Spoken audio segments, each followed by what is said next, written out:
Lahendame nüüd järgmise juurvõrrandi.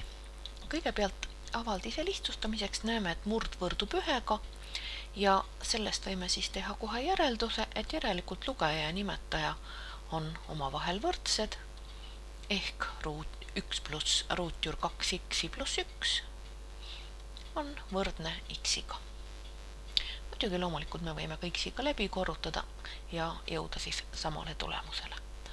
Nüüd ikka alati on lihtsam lahendada võrrandit, kui vähegi võimalust on, jättes ruutjuure üksinda ühele poole võrdusmärki ja viime ülejäänud liidetavat siis teisele poole, antud juhul ühe viime paremale poole.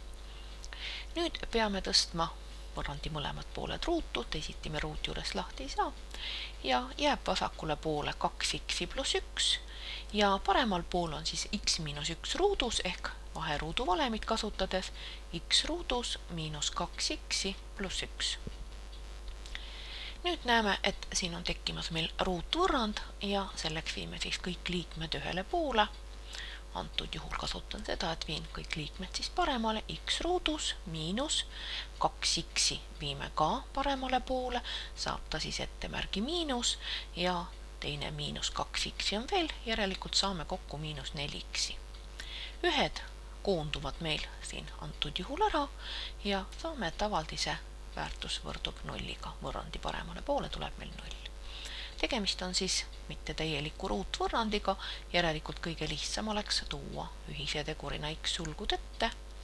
Sulgudesse jääb siis x miinus 4 ja nüüd kasutame korrutise 0-ga võrdumise tingimust. Esimeseks teguriks on x, järelikult üheks võrrandi lahendiks tuleb 0. Teise lahendi saame, kui paneme teise teguri x miinus 4 võrduma 0-ga ja siit järeldub siis, et teine lahend x võrdub 4-ga. Seega oleme saanud oma võrrandile 2 lahendit. Nüüd oleks vaja siis kontrollida ka, kas sobivad need mõlemad lahendid. Võtame siis oma esialgse võrrandi, hakkame siis vasakult poolt peale ja vasakul pool 1 pluss ruutjuure all 2 korda 0 pluss 1 ja ruutjuure alla jagatud 0-ga.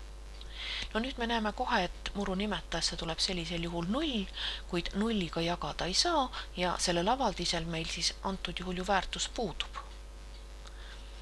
Ehk teiste sõnadega meie lahend x1 võrdub 0 osutus siis võõrlahendiga. No paneme praegu siin lühidalt kirja, meil jääb muidu ruumist väheke puudus. Nüüd vaatame, kuidas teise lahendiga lood on. Muru lugejas siis 1 pluss 2 korda 4 pluss 1 ja jagatud 4-ga. Nüüd 1 pluss ruutjuure alla tuleb 2 korda 4 8 pluss 1 juures 9 ja jagatud 4-ga. Saame 1 pluss 3 jagatud 4-ga ehk 4 jagatud 4-ga ja väärtuseks on 1. Seega lahendiga 4 tuleb kontroll ilusasti välja ehk oleme ülesande lahendiks saanud x võrdub 4. 0 osutus meil võõrlahendiks ja loomulikult see siis ülesande lõpptulemusse enam ei ole mõtet fikseerida.